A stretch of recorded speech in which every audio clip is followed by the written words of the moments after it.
copy I sent you. Yeah. Is it okay? I sent you the email back. Yeah, I know, but I couldn't tell from what you said whether you thought it was all right.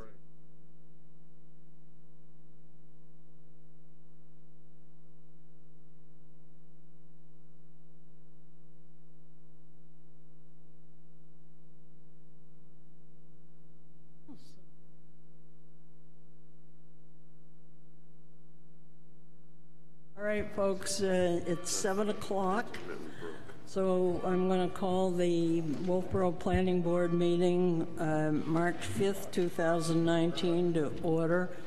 My name is Kathy Barnard. Let me introduce the other planning board members, starting down at the to my right. The end of the table, Brad Harriman, who is the selectman's representative to the planning board.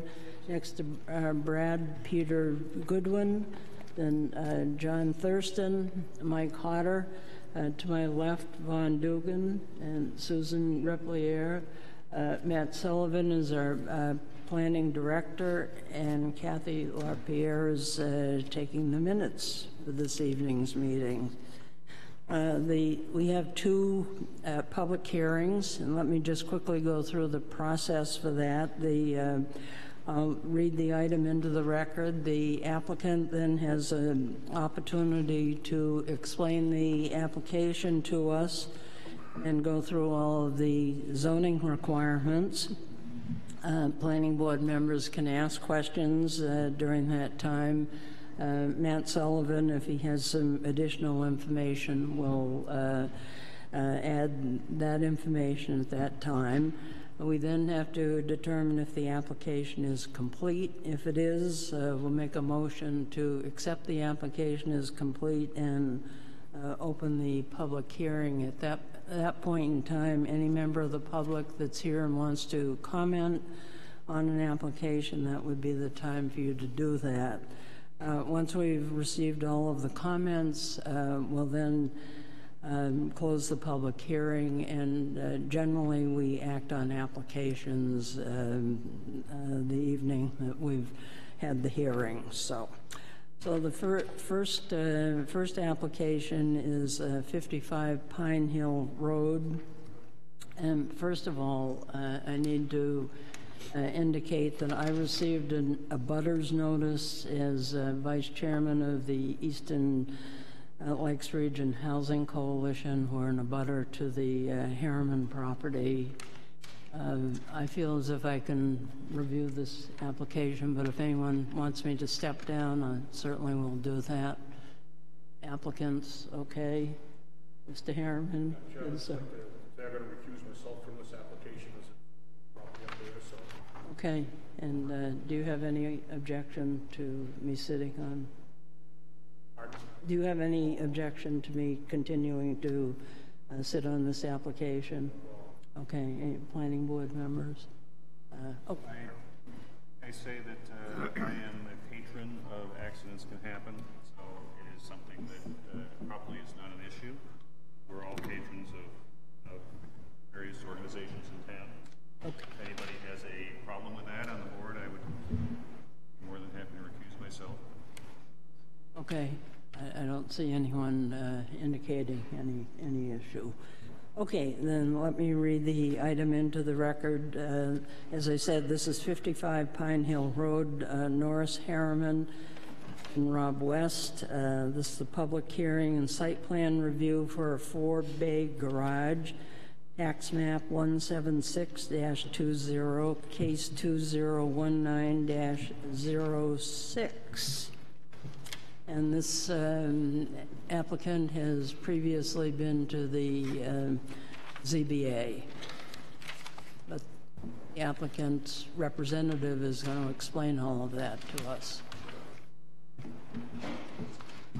Good evening, Randy Tatro, Norway Plains. For the applicant, it's Norris B. Harriman, the owner, and Rob West, Accident Happens, the proprietor for this particular project.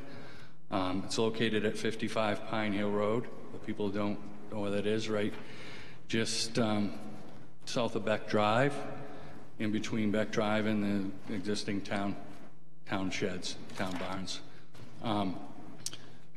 Generally, the property has been used for different purposes, but it started in the 60s and be used by Harriman Construction.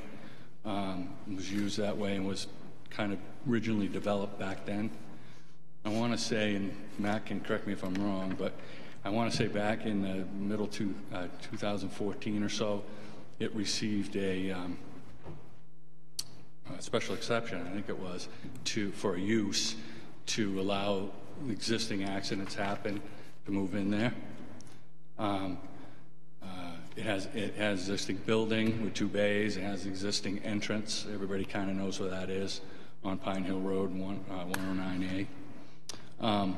So for the last 4 years or so, that's functioned in that regard with accidents happens, or auto body business. It is in the general residential zone that I don't believe has changed or is going to change, but it did receive a variance this year, a use variance and a dimensional variance. A use variance for potential expansion of the auto body use, and additionally to have 1 or 2 bays used as auto repair, not just auto body. So, and there was minutes were provided as the application for that. The dimensional variance had to do with the side setback towards the town property to the south. And because it's in the residential zone, it had 25-foot setback. And so the variance doesn't give a number, even though the sketch that was provided with the variance shows 10 feet minimum. It just says that they're allowed to build a 40 by 80 3-bay garage structure within the 25-foot setback, the way I read it today, I reread it. So, but what we've done is our proposal, we've kept to the sketch that was provided to the ZBA as far as the 10-foot minimum from the town side. That was discussed at the TRC level. It was discussed with Wolfeboro MED, Barry Muccio, about making sure we had plenty of room from the existing pole lines and so forth.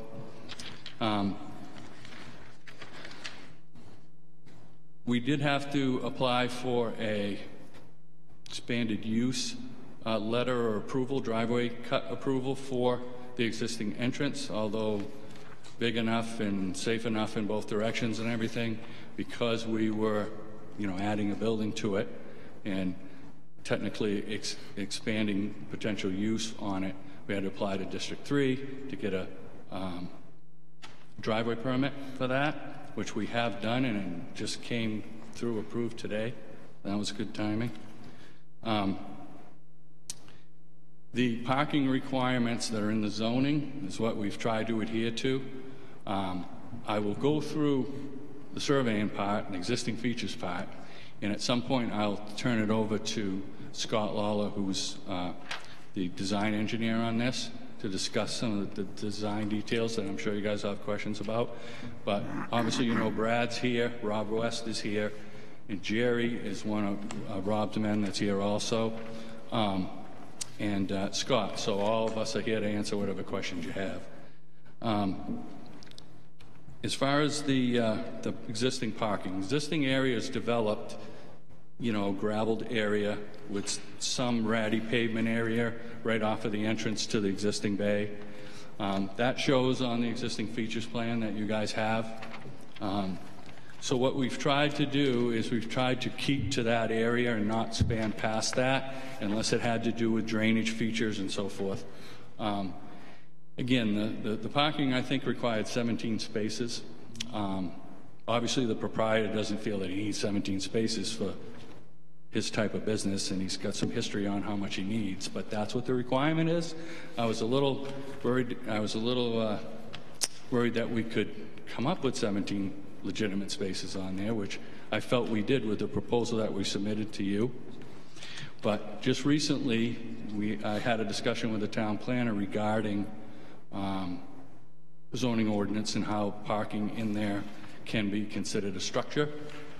I kind of explained to him it wasn't a parking garage, it was just parking spaces. But either way, what ended up happening, pertinent to that, is that we have taken the two spaces that are closest to Pine Hill Road, and we've relocated them in the rear, just so that we could meet the straight face test on what was there before and what was grandfathered in as far as what was being used before.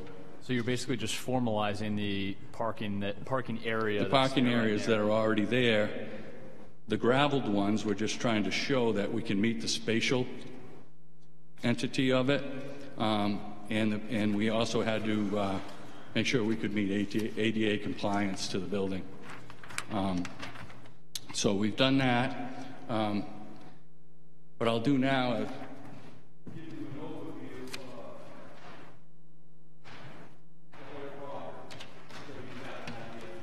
of Randy, can you grab the mic just so TV can pick you up? Yeah. Okay. So the land is a 5-acre lot. The land was subdivided off from the Harriman Hill property back in 2009, maybe 2008. I want to say, yeah, it was originally before they did the Harriman Hill development. Subdivided off the remaining land of Mr. Harriman on a 5-acre lot, and so most of the plans show just the front of that lot. Can I take that out of there? Comes out. So, as you can see, this is the lot area closest to the road, and then there's a finger that runs up and back, and the odd shape is due to the fact that that's what was left when Harriman Hill got the rest of it, and when we created Beck Drive out of the existing gravel driveway back when the Harriman Hill development went in. So technically, not technically, it is a 5-acre lot. So Matt mentioned the coverage, which sometimes is brought up. So obviously the coverage, when you divide by 5 acres, is about like 9%. But, so that's why I omitted to list it somewhere there, because I looked at it and I knew it was a no-brainer, but I figured it before I got up here, and it's about 9%. So given that, you can see its location with the hospital barns, the town barns, Beck Drive going up back. That gives you a general idea of, where it sits on the ground. Again, the main focus here was to be able to put the 40 by 80 4-bay garage building that the proprietor wants to have to be able to expand his auto bays. He's got one paint bay. Correct me if I'm wrong, Rob. He's got one paint bay in the existing building and one service bay in the existing building in his little office. And if you look at the existing features plan inside the building, you can see how it's kind of broken up, so you can have an idea what it looks like in there. So again, we put the building kind of where Mr. Walker, Attorney Walker, and Brad proposed it to the ZBA. It's generally in the same direction with more than 10 feet in the back. There was other reasons for that, so that we could have traffic circulation, be able to get in and out of the bays and so forth. And I'll let Scott expound on that. But generally, you've got the visitor parking right here, the handicap parking, a couple of extra spots for people maybe dropping off a car. Most of the stuff out back, other than the employee parking, it would be where Rob would leave a vehicle that's going to be worked on and so forth. And again, when we turn to the site plan, you can see the grading and drainage and so forth. It's a pretty flat lot, so it was a little difficult to make sure we could get everything running off, because right now it just kind of sits there. And that included trying to pick up a little bit of the drainage when they redid the town bonds and kind of pitched it that way. So we think we've done a good job at that. You can critique Scott on the details of that. Generally, I think it was like 0.1 CFS of an increase, which is not really anything. It's just in the numbers in the calculation. So it's pretty much what we got it where we'd like to have it. As far as the circulation, this will remain the entrance. This is where we get the state entrance permit. This old gravel entrance to Beck Drive is at a grade that's not conducive to be able to be used for customer traffic, so it's going to be signed where this is for business use only. So there'll be no circulation going out the Beck Drive. Everything will be in and out of here where we got the permit. So other than maybe if Rob needs to bring a vehicle through there or something, that's how we're leaving that. We're not going to block it off, but we're going to leave it that way. That's mostly everything I can think of. I was trying to make sure there wasn't anything on Matt's planner review. He pretty much addressed everything. We went through this. We had a preliminary meeting with the planning staff, then we had a subsequent meeting with the TRC and the department heads. So a lot of the stuff was talked out then. There was a question on here about the lighting, which I'll let Scott elaborate on. We did have a lighting plan done. It's part of the package. I believe it is dark sky compliant, but I'll let Scott elaborate on that. All the rest of the things that were normal in normal details in the site review, normal items, we've addressed. Like I said, the tough part with these site reviews is sometimes there's questions that I can't answer that the business person can answer, so feel free to ask any of those to Rob or the lot owner. The signage thing I did want to bring up, and maybe Matt can elaborate on that. That was something that was discussed at the ZBA level. There's an existing sign right now. They're not proposing any additional signage other than potentially adding to that existing sign, and it was pretty much described on the ZBA what they could or could not do. The solid waste disposal, there's a dumpster that we're proposing there and they've already used, and there's the normal contracts that are set up with any off-site disposal of fluids. There's not going to be any retail sales for this. It's totally repair. There's no retail sales of stuff, so I think I may want to turn it over to Scott unless you have any questions for me. I have a couple, Randy. Yep. Bear with me. You have an ADA compliant parking space? Yep. And is there a letter or certificate showing that that is ADA compliant? That was something that Matt put in his plan of review that Scott's going to have to supply him with that. Okay. I mean, in this case, it's a flat area and it's a flat entrance right into the office. Yeah. But Scott's going to have to write a letter that says that. Okay. Yep. Another point that the planner brought up is a 13-foot aisle connecting the site. It's compliant as a one-way passageway, and the applicant should confirm that only one-way use of this access is proposed. Yeah, and I think the way that that's dealt with is it's being proposed now as an employee, basically owner access only. So I don't necessarily think it's going to be one way, but what the applicant is proposing is to actually put up some signage that would indicate it's only for employee use. So I'm comfortable with that, but I think that we should include a condition basically requiring the location of that signage on the plan and to require it be installed as internal site directional signage. So you want to add that to your condition list? I actually did add it already, yep, right, because I think that aisle width would be an issue unless it is either one way or dedicated only to employees.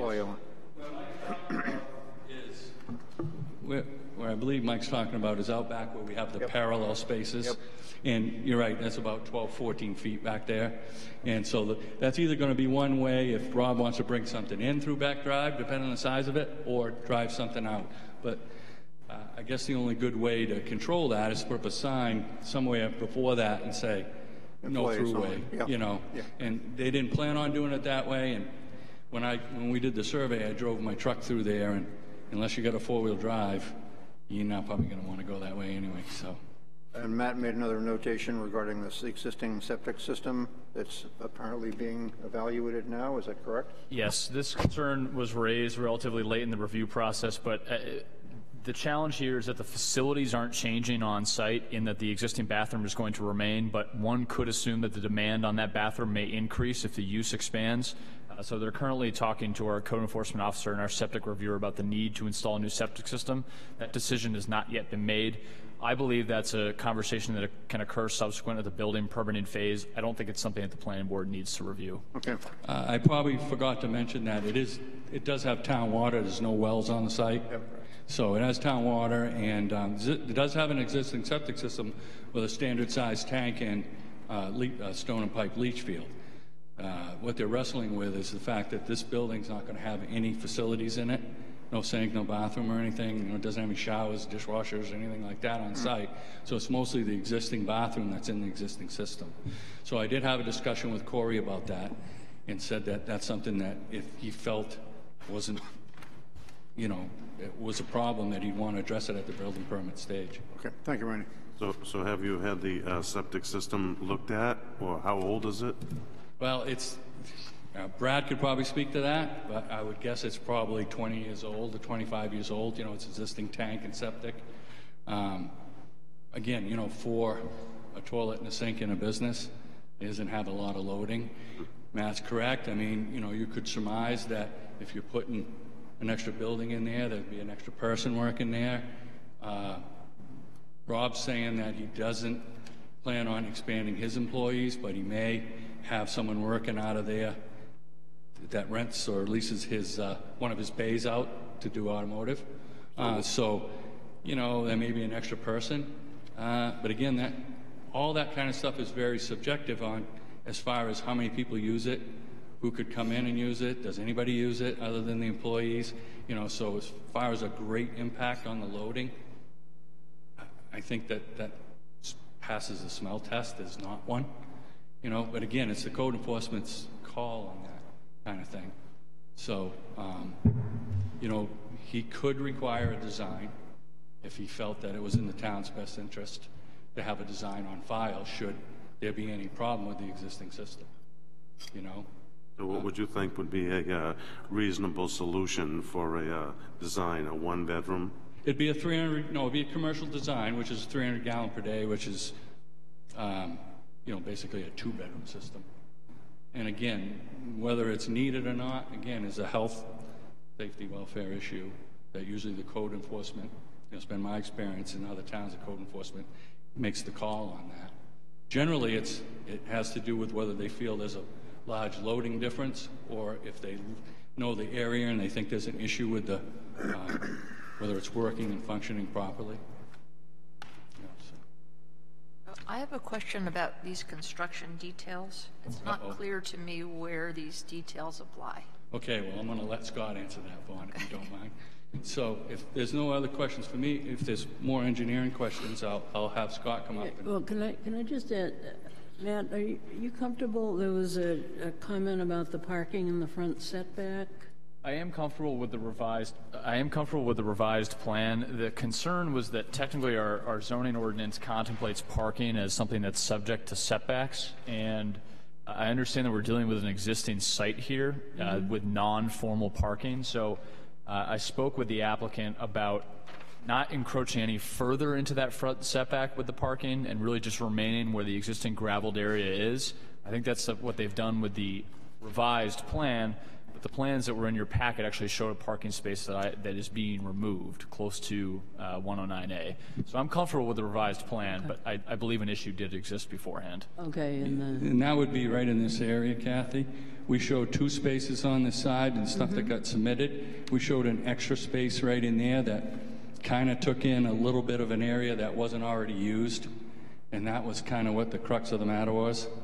On this side, you know, it wasn't used as parking. There was some bushes in there and stuff. So to pass the straight face test, we relocated them out back, those 2 spaces. I think the other benefit too is that at the TRC, I raised an issue about if somebody's taking a right-hand turn into the site and you've got a parking space right up against that right-hand turn, if they're backing out, it could potentially create a safety issue. So the further that you push that parking into the site, the more you reduce the potential safety conflict, I think. So I think there's a twofold benefit to doing it this way.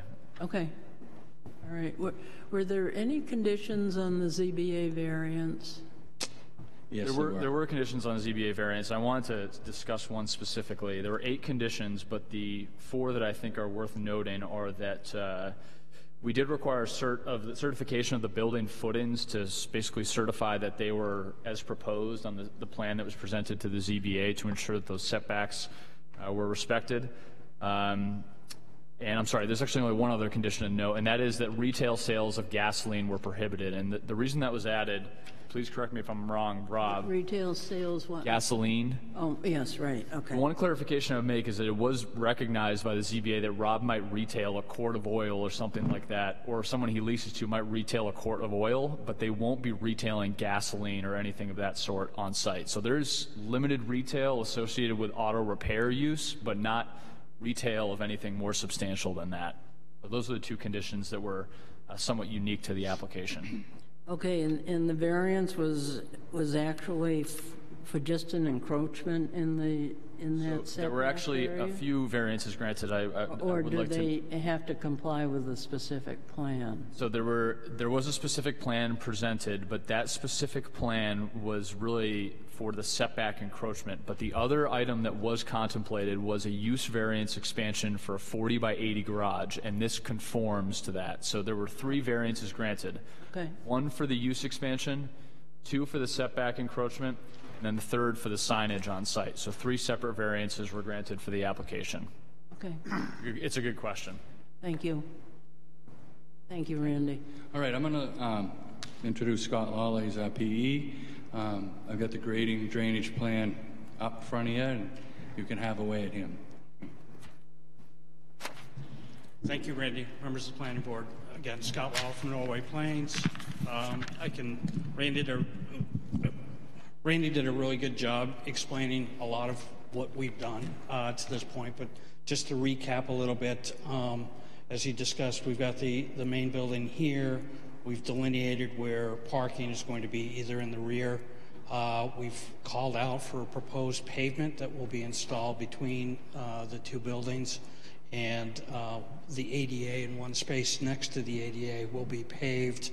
The rest of the area will be remained in gravel. The stormwater management that we designed for this site was to collect the stormwater from the rear of the building in a stone drip edge that was separate between the building and the town barns. That stone drip edge would then direct stormwater to a shallow grass-lined basin. This grass-lined basin will attenuate the peak inflows from the storm events, and then monitor and release it at a slower rate discharge through a standpipe towards a sort of a natural swale that separates the applicant's property and the town property, pretty much right along the property line here. We've provided spot elevations to help instruct the site contractor to how to grade it out. So basically we're taking the stormwater from the proposed building, discharging it to a grass-lined basin, attenuating the peak in the storm events, allowing it to be released at a slower rate and help mitigate that increase. I think one of the questions came up about lighting. Excuse me. We are showing some building-mounted lights. There'll be 2 on the main front building of the new building, along with 2 smaller lights that are over the doorways. There's an existing spotlight that's on the existing structure that we're calling to be removed and replaced with one of the new light fixtures. These new light fixtures are all down-shielded and compliant with dark sky friendly. Other questions, I guess, that came up and we did include a diagram of the foot candles, the lighting analysis, as well as a picture of what the light fixture looks like. And Are those lights on all night? Do you know?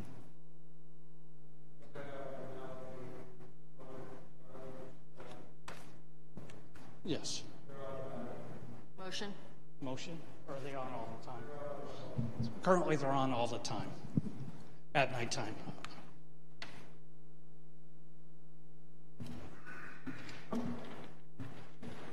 In the packet, we did include some renderings of what the building's going to look like, the proposed building.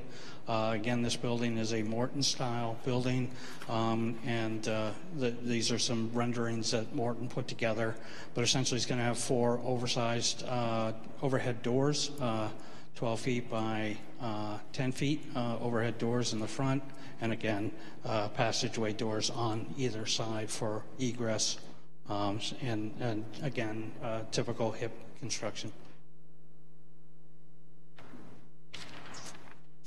And I think that's, again, Randy did a really good job filling in all the gaps. So, but I'm glad to answer any more questions. So could you identify where the details on this detail sheet are applied? Okay. Is there a specific detail that you are? Well, where will this drip edge detail be, and where is the gravel, and where's the pavement? Okay, sure. I think going to the color photo here is better. So the stone drip edge is going to be installed along the rear of the building. Again, the roof is pitched so that the back half of that garage will drip and falls into the stone drip edge. And then we've graded it so that this end is slightly higher than this end, so the water will sort of travel down along the stone and into that grass line basin. The area here denoted in the gray, although it's going to be slightly different because we're going to remove these 2 end spaces, is the area that's going to be pavement, and the area that's sort of in this tan color is the proposed gravel parking area. You're going to replace all of that with a new... Correct. The area in the front of the building, yes, they're going to reclaim and repave. Right now it's in a fairly poor condition, and be able to excavate, install this building, and have proper pitch away from the building so we don't get water going into it. We're recommending it to be all removed and repaved. And is that gravel part in the back going to actually be redone, or is it just going to remain sort of as is? It's going to be dressed up, I guess is the way to say it. We did provide, again, some spot elevations to help in some of the areas to ensure that we don't have water ponding, and we did provide a detail on how to bring in some extra gravel to dress it up and create a much nicer surface than what's there today. Excuse me. Have you considered semi-permeable pavement, which I know requires maintenance and things like that? It has been my professional opinion that the site is too small to warrant impervious pavement. I find that the maintenance would be very high and just not warranted. Again, this is essentially a paved site already. And lastly, the soils in this particular area aren't the greatest, and so a porous pavement is really only as good as the subgrade below, and to be able to handle that increase in runoff. So in this particular case, I would not recommend it at all. I generally do stay away from porous pavement unless it's a very large site that can have certain areas be standardized pavement and certain areas be porous pavement. Okay, other questions down here? Thank you for complying with the voluntary design guidelines. That was helpful and well appreciated. I've got a question there for you. So your gray area, does that all slope to the side and end up in the swale?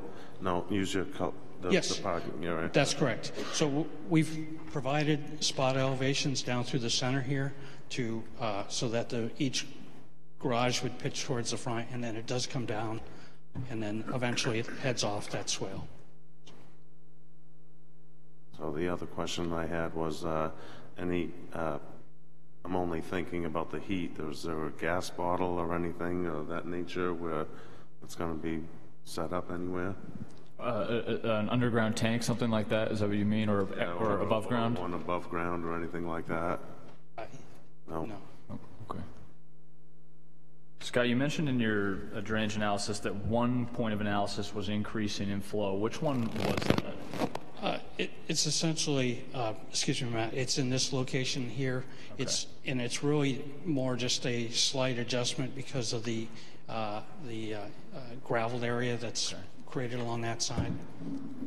But when we analyzed everything further downstream, it sort of evens out. So we get a decrease over here, we get a slight increase here when we look at it off the property line, but essentially just over the imaginary property line, they blend together and it evens out.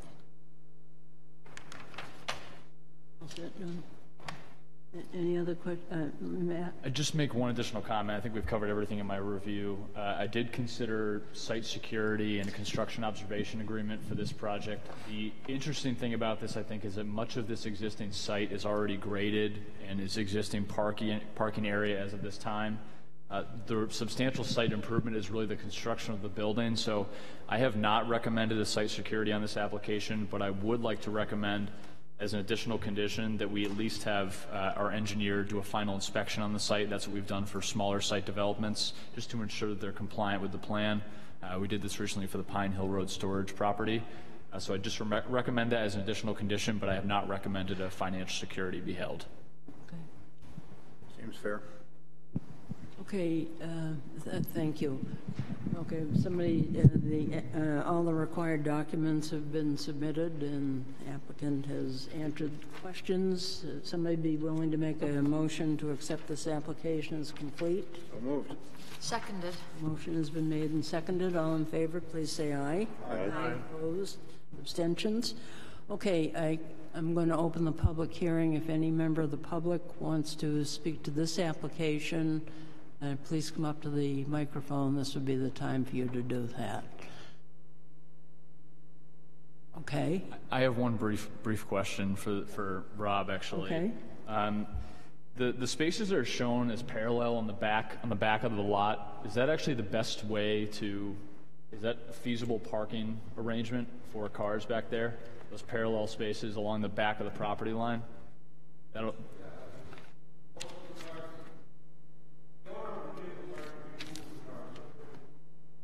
Okay. I want to make sure it actually worked for you. Yeah. Okay. Okay. Parallel like that. Yeah. They're not 18, so they're longer.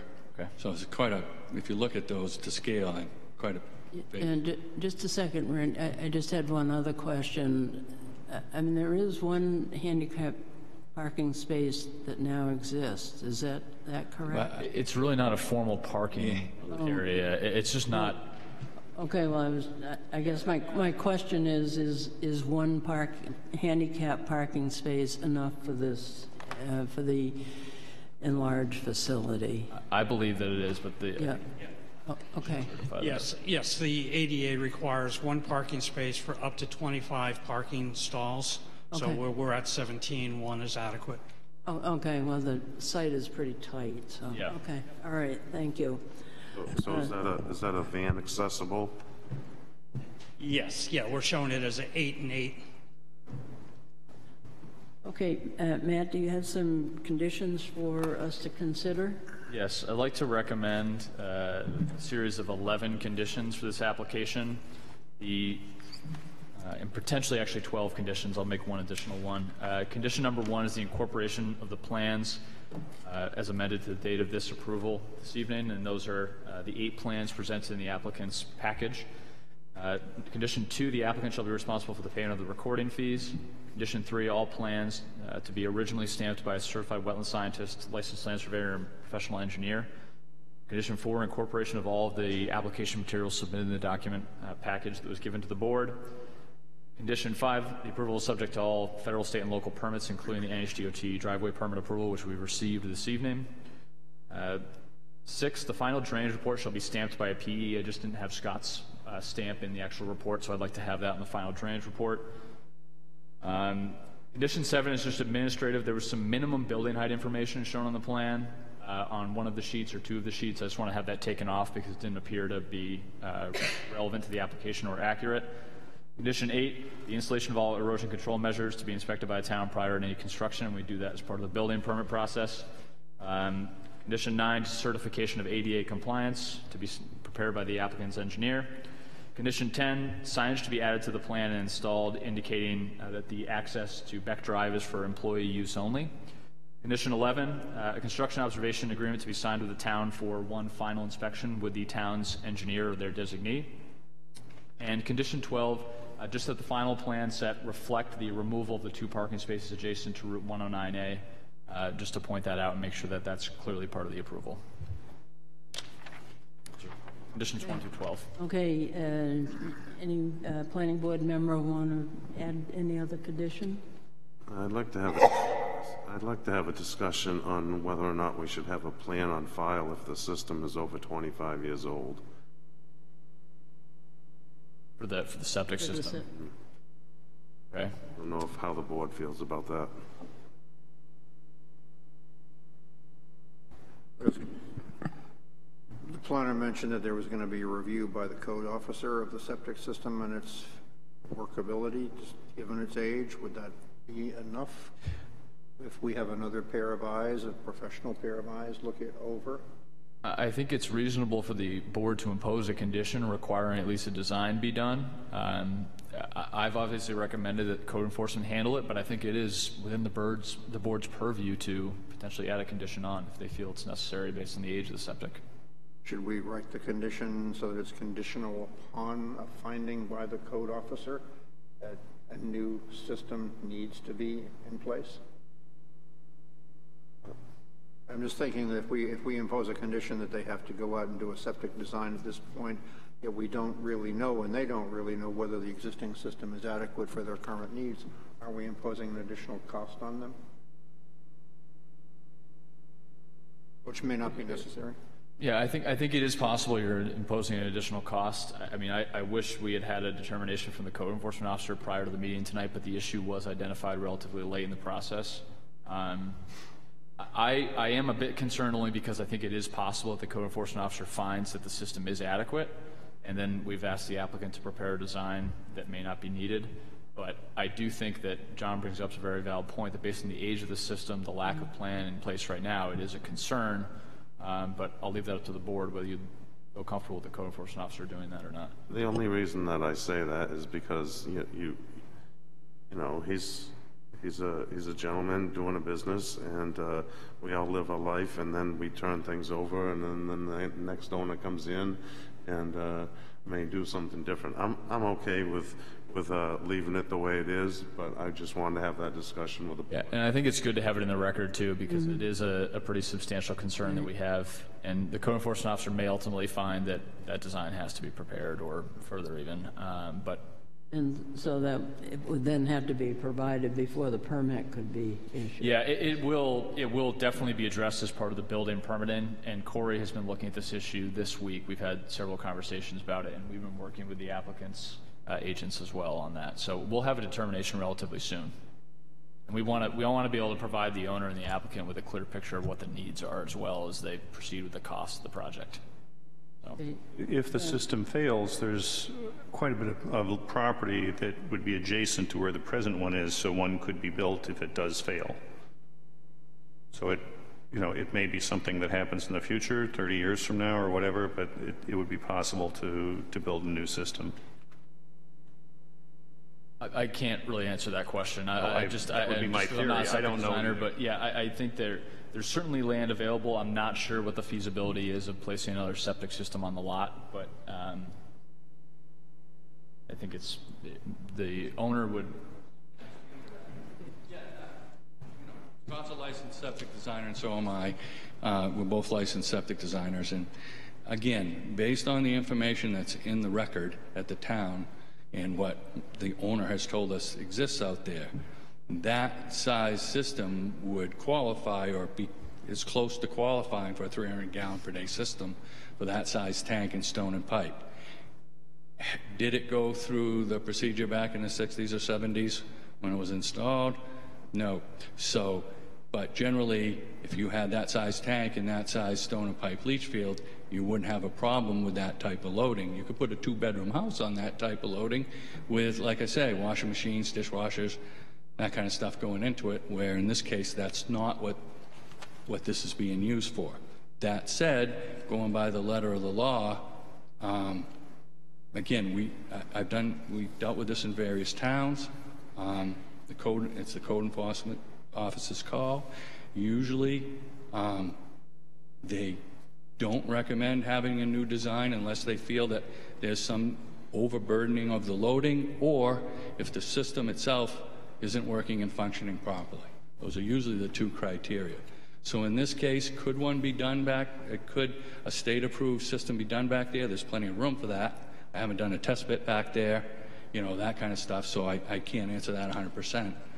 But, you know, generally, even if the soils required that to be raised, it could be a small effluent pump type of system, so generally, I think that there's plenty of room to do that back there. Obviously, as you guys have brought up, that's an extra cost to the, you know, the proprietor to deal with all that. And is it necessary, you know? Yeah, it's good for 4 years. You know, you got to install it within 4 years too. So if you just did the design, you know, a lot of the code enforcement officers feel that if they have a design on file, then if anything happens, you know, they know one can be installed. That's one, you know, that's one way of looking at it. There's some that want to see it installed immediately. And there's some that, like I said, that normally that I deal with. We're not asking for that. Right. No, I'm just saying those are the options that are usually posed in that type of case. So. Okay. What's the, how does the board feel about this? Do you want to add this as a condition, or are you comfortable with the procedure that's in place? And I think we have you clarify the procedure. He's going to go inspect and issue some kind of a statement. So when the building permit is submitted, or frankly probably before, based on the conversation of the last couple of days, Corey will render a decision on whether he feels a new plan or a new installation is necessary. And again, it could be part of building permitting or not. That's sort of the process. And if he is forced to do that, then he'll have to prepare the necessary documentation before the new building permit can be granted. And how does he do that under 2 feet of snow? That's an excellent question. Yeah. And one that we probably don't need to answer. Okay. And that's my opinion. I mean, I just don't think that we need to answer that question this evening. But yeah, that's a good question.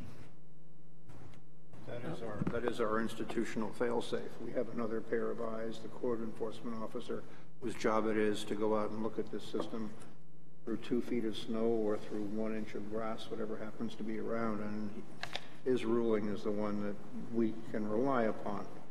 Yeah, and to be clear, Corey's not going to go out to the site and do some sort of septic test himself. Speaking figuratively. He's essentially, yeah, well, just to comment, I mean, he's basically going to look at whether or not he thinks the square footage is creating additional load such that it really necessitates a new plan being prepared. I don't expect that he'll actually be going out to the site to look at anything. But it is challenging with an older system like this that we have limited record on. I think we should just follow the system that we have in place. It's the system that has been used and will continue to be used, rather than imposing conditions on the applicant at this point, which may or may not be required. Okay. I'm okay with that. Okay. Other members okay with it? Repeat that, please. Sorry? Can you repeat that? The citizen, she couldn't hear. I'll try. We have a system in place which works under these conditions. It's worked in the past. It's been applied in the past. It will be applied in the future. We should simply apply it now rather than imposing on the applicant an expense which may or may not be necessary. We have an institutionally established procedure. The code enforcement officer issues a building permit based upon his estimation that the septic system can carry the increased load. That's the procedure to follow. And we've concluded, I think, that there is no increased load. I think it is complicated because we are increasing the employee count, but not necessarily and potentially the waiting patron count. But is that really such that it requires a new system? Corey and I are debating this a little bit right now, actually, and I don't think it's clearly yes or no. So ultimately, it is his decision. But I think we are trying to take as practical approach as we can to this, recognizing that there isn't the addition of facilities that would really necessitate a full review of the septic that's there. Madam Chairman, would you entertain a motion? Yes, let me just close the public hearing, and then, yes, if somebody would be willing to make a motion regarding the site plan review for 55 Pine Hill Road. I'd be happy to move that the planning board approve case number 2019-06, 55 Pine Hill Road as presented tonight with the 12 conditions enumerated by the planner. Thank you. Motion has been made. Want to second it? I'll second the motion.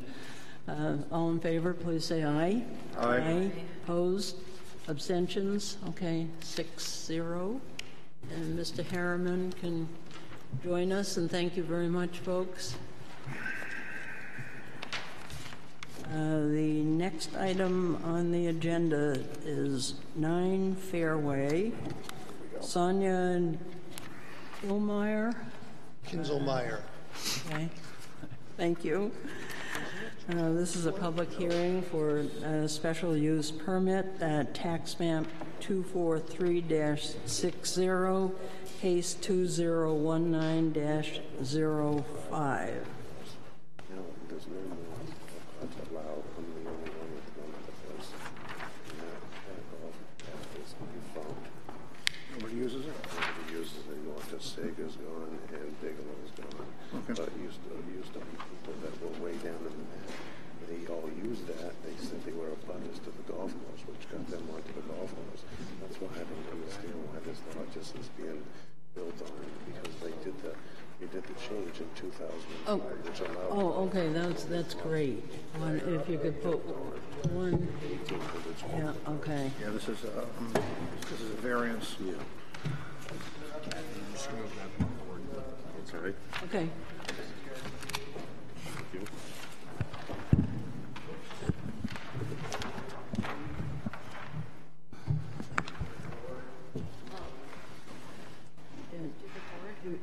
And That's looking. Matt is he's getting one. Yeah, okay. Somebody else want it? You folks all set down there? Sure. Okay.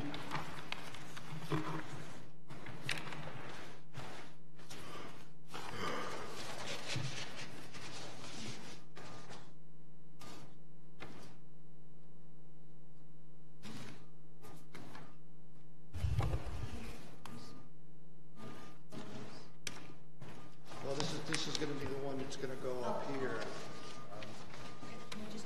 You can take a look at it. It's different with this one as compared to this one, do you know? Yeah.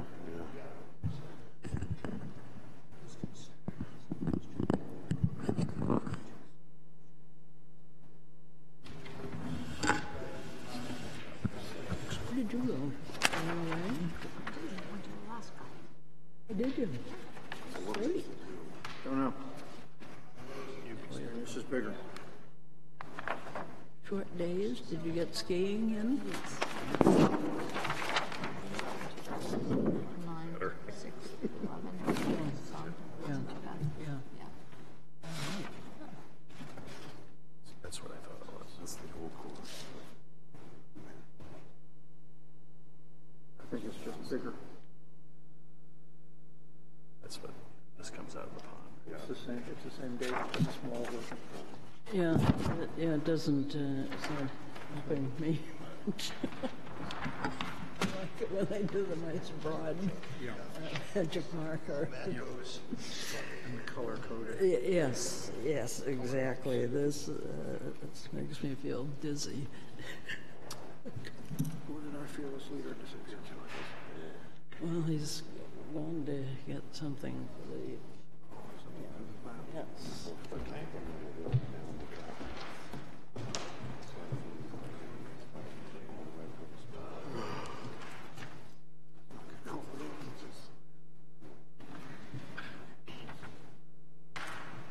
Do you have the old layout of this?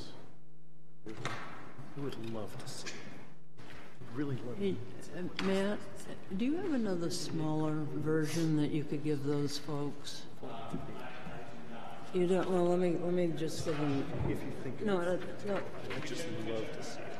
What I have is I have old pictures like this. You're just. You mind giving him? So where was the T? The T must have been back. It must have been 15 all the way down to 3. Right. Over the hill.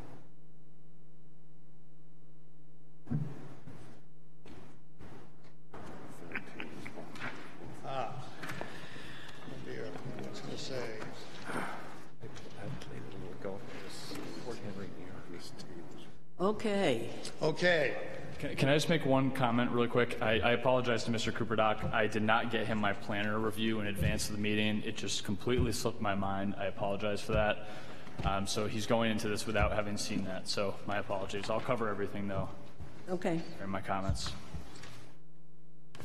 Okay. Well, I mean, I didn't see that you said anything. There wasn't really of consequence in my review. Flattering. Yeah. All right. Okay. Okay, hi, I'm Peter Cooperdock, Fernstone Associates. The property is 9. Microphone on the stand. Okay, 9 Fairway Drive on the golf course is, this lot abuts the golf course. This is one of 25 lots that were subdivided in 1986 in a subdivision partly abutting. This also includes the subdivision Eagle Trace. This is a lot that's just shy of an acre in size. It has a, it's on the cul-de-sac. It has 75 feet of frontage on the cul-de-sac. It has a stream channel down the center of the lot with associated wetland areas that are contingent with it. And there is a 2 areas that meet the town building setback areas. One, as you face the lot from the cul-de-sac on the right, which is small, too small to fit a building in. The one on the left is big enough to put a building in. The proposed building fits entirely within this building zone, but there is need to cross wetland and this stream. Now, this site went before the planning board for a special use permit back in 2004. It was denied at that time because the house was larger and the setback from the wetland was 50 feet at that time. Now it's 30 feet. So now we can get a building more comfortably into the building area. The only purpose of tonight's meeting is for the wetland impact and impact to the buffer zone associated with the wetlands. Okay. We have a Wetland Bureau has issued a permit for this crossing. It's 400 square feet, a 24-foot long by 24-inch culvert is proposed, pipe with stone head walls and coverage. This lot is serviced by town water and town sewer, and all those utilities will come in under the driveway, including the electrical.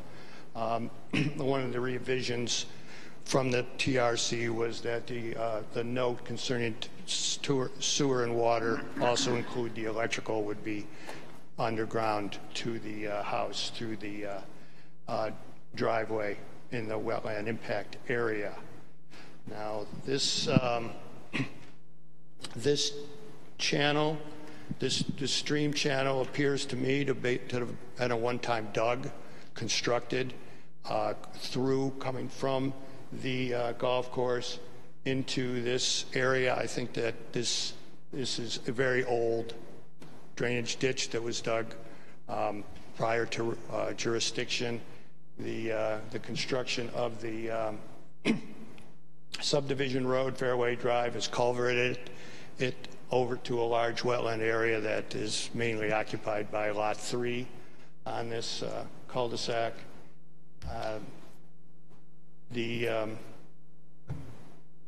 The drainage is considered seasonal based on the fact that it was a dug, and also because of the small watershed area. There's about 60 acre based on stream stats calculation of the area.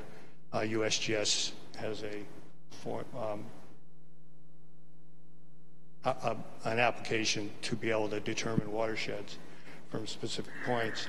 So this is considered a seasonal stream with poorly drained wetlands associated with it. We have across the wetland in pretty much the narrowest location possible. 400 square feet is a minimal impact. This property has been surveyed by Land Tech. There's a stamp here. The original copy was stamped by Land Tech, so that the property has been surveyed, and the surveyor would be staking the building out as part of any construction process to ensure that it is compliant with its proposed location, meeting all setbacks. There's two setback lines shown on building setback lines. There's the town and the association. The towns are green, the associations are reddish.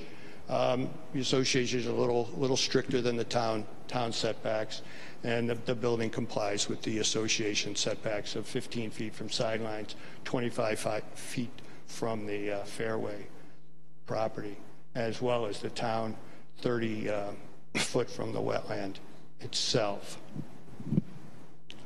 And you have a front setback variance. Yes, there is a note on here, which is another thing that came up at the TRC, the requirement for the a zoning variance for the building, as this lot is in the zone that requires a 20 to 30 foot setback. Village residential. Village residential, thank you. And it would be impossible for this lot to comply with that because of the wetland and the stream channel. So it did go to the ZBA, and there's a note on the plan outlining the approval of that variance for this lot. And this house has been set back in the most buildable area on the property. The property is, let's see if I can, application. Another detail on this I'll point that you can see is the grass strip that's been outlined adjacent to the driveway to be a more protection from any runoff, sedimentation during the construction process as well as into the future. Grass strips have been noted as a good source of sediment trapping and any kind of mineral attenuation can happen in that area and protect the quality of the wetlands there. And that's proposed 6 feet along the driveway, 3 feet across the actual impact area.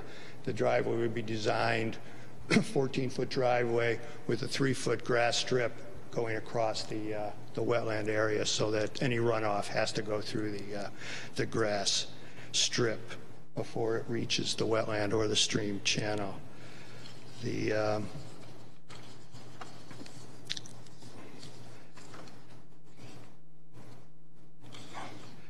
culvert itself is considered is at 24 inches. The culvert that goes under the cul-de-sac is 18 inches. There was interest in maintaining the flow through the stream channel that has been existing for however long the ditch has been there, and not impacting that. And there is, as far as I know, no failure associated with that culvert going through the cul-de-sac. Dave Ford brought up a discussion he's having about the replacement of that culvert at some time through the cul-de-sac and potentially increasing its size, but he knows of no instances of that overtopping. Okay, Can you touch on how your construction and maintenance methods will be such so that you can avoid or minimize detrimental impact of the wetlands? Oh, well, the grass strip you need to discuss with us. Right. Okay. There's multiple components to comply with that. One is, of course, during the construction process, there's going to be erosion control set up. 3 different types of erosion control are outlined on the plan. There's lots of options on that, but erosion control is essential for that. The buffer area that's not going to be impacted is to be maintained as is, which will maintain the treatment that provides now. The building itself is going to be constructed with drip line trenches.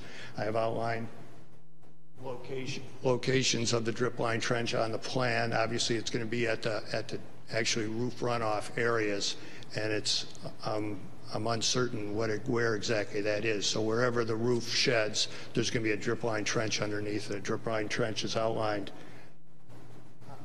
for construction purposes on the plan, how it would be constructed. That would be an infiltration area. Also, the grass strip along the roadways, the driveway would also be intended to protect the wetland resource that's there to treat anything that comes off the driveway or the house that doesn't get absorbed in the buffer zone that is going to be maintained, so that there's protection all the way around the wetland will be maintained. Did you receive the comments from Conservation Commission? I did, and they're the same comments I received back in April or March. March 4th. Well, this is back in April 2nd of 2018. I received the exact same list of concerns.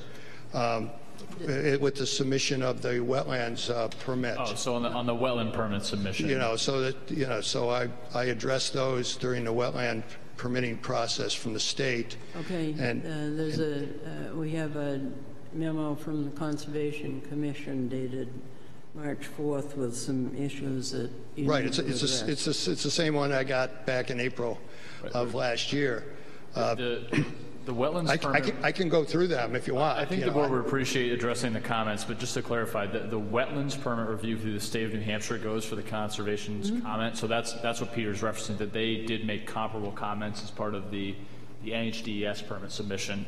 But Peter, I would ask for the board's sake that we review the 6 items addressed in the Conservation Commission's. And I was trying to find out if he has those. Yes, he does. I do. I do have those. I did receive those, and I did compare them to the copy I got back in April. So I was confused because I had attempted. The first comment is the approximate, and that I don't want to put the little man in the bottom. This should have been taken off. I'm sorry that wasn't removed because this property, it's no longer approximate. It has been surveyed. That was there. I'm not a surveyor, so whenever I put a property line on a plan, I say approximate because I don't have a license to say it's anything else. Okay, so I put approximate on, but it's no longer approximate because it has been surveyed. And all the final plans would have a licensed land surveyor stamp on them. Correct. Yeah, this one doesn't. The previous ones you received before this revision did have his stamp on it, and he is prepared to stamp this once this has been approved. There has been no drainage calculations done because it's a Tier 1 classification for the Wetlands Bureau. It's a seasonal stream. I have sized the culvert larger than what has been working for a number of years, so there was felt to be no need to do drainage calculations. The state requires drainage calculations on watersheds greater than 200 acres. This is less than 60 acres. So I have merely sized the culvert larger than something that's been working for years. Working where for years? The culvert going through the cul-de-sac. There's an 18-inch culvert, 70-some feet long, going through that has been functioning. So. Is there a culvert underneath the driveway? On the driveway section there, is there a culvert there? That's proposed, yes. There's going to be a proposed 24-inch culvert underneath the driveway, yes. Peter, in your opinion, is that 18-foot culvert at the top of the lot functioning properly? 18-inch? 18-inch? The 18-inch culvert, yeah. I have seen no evidence that it's been in failure or anything. Dave Ford alluded to it's old and should be replaced, which it could be. It's, 30 some years old, so it certainly seems reasonable. I suppose the issue there would be that it would have been a steel culvert and that it would have been rotted out in 30 years. And nowadays they put in the plastic culverts that don't rot out. Right. It's 2-footer that's going to go in there. Yeah. I think that's the discussion that Dave Ford's probably right. having with himself. Yeah, that's what I understand. Yes. Right. Okay. The so-called cart path that they allured to, there is a path through that. It's been gated for years. There's been a chain across it to block it. There's nothing in the deed giving an easement to anybody. There's nothing on the subdivision plan. There's nothing in the declaration documents that go with the subdivision that gives anybody any rights to cross this property with the path. If anybody's used it, it's obviously been used, but there is no easement rights across it, so that cart path will be eliminated, or whatever it is. Has Mr. Berland investigated that as well? Has Brian investigated the cart path chain of title as well? I don't know if he's investigated it. So do you know if this lot was ever considered a common lot for that subdivision?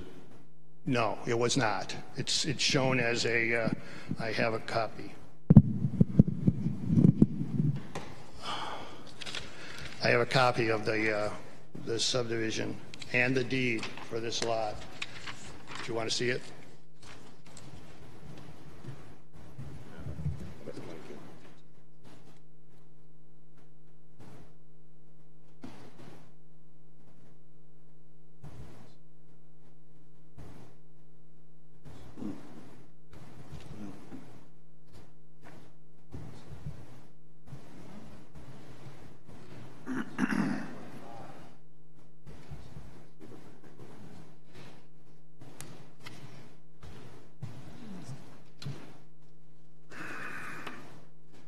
Could you continue?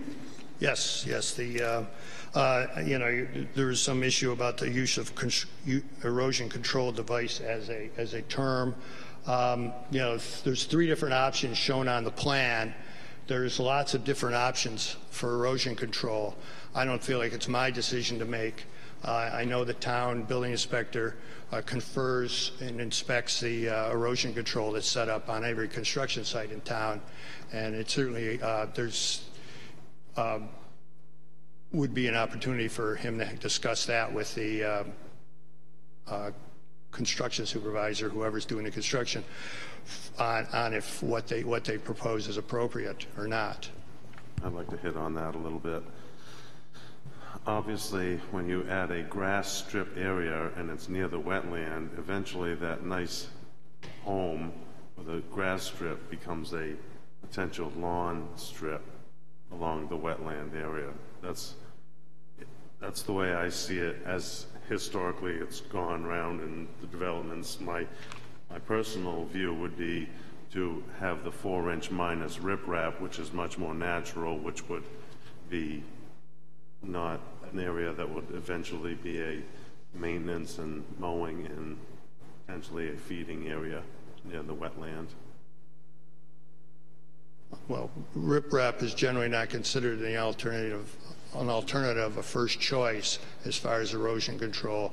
Vegetation is considered the more appropriate way, and riprap is generally not considered to be, especially on a flat area. I'm just looking at the long term, what may end up happening with that grass strip.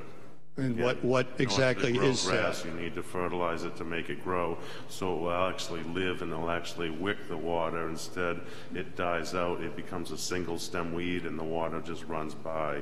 That's my personal experience. That's all. And Peter, is there a line here that I'm missing that shows where the erosion control, no matter what it is, goes? Yes. Okay, this, It's downgrading of the house and the driveway, Vaughn. It's a little tricky to see, but is this? Okay. Does your use of S mean anything? silt control, I'm assuming? Silt Siltation fence, control? silt fence would be an S, yes. Understood. So your erosion control device is a silt fence? Well, that's one of the options shown on the plan. There's also hay bales, there's also compost, So why compost didn't you tubes. have, why didn't you have S, H, B, and then C? It's my just God. difficult to follow your plan, Peter, sometimes when you use letters like S to indicate silt fence, but you're also covering yourself with two other options for erosion control as well. It would be easier for me to follow your plan if you have simply a line which says erosion control, or you have S and you've opted for a silt fence as your erosion control measure. I'm looking for something that we can put into the file and that will accompany the approval, if that's what happens tonight, and so that in 10 years' time, someone can come by and say, yep, that's exactly what they did. I see S means silt fence, and they indeed did put a silt fence there. Would ECD be better? Whatever it takes. If you're going to use S, you mean silt fence. Well, I'm not making that decision. I'm just showing its location with that. If someone Okay, misinterprets we're saying that, that it's difficult for us to read. It's difficult for us to follow what you intend if you put silt fence down using the typical letter S for silt fence. This is what I understood. But then in your narrative, you say you might use a silt fence, or you might use a hay bale, or you might use a compost roll. I could easily change that to It would be better if you didn't have to change it after the fact. That's my point. So can I change the subject? Go for it. I'm curious why you didn't cross the stream up at its narrowest point and come in on the strip along the lot line to the west, cross the stream directly, and then go down the green out of the buffer area right at the door to the garage. Yeah, so that whoever this is going to have to back into this garage. It's kind of unusual.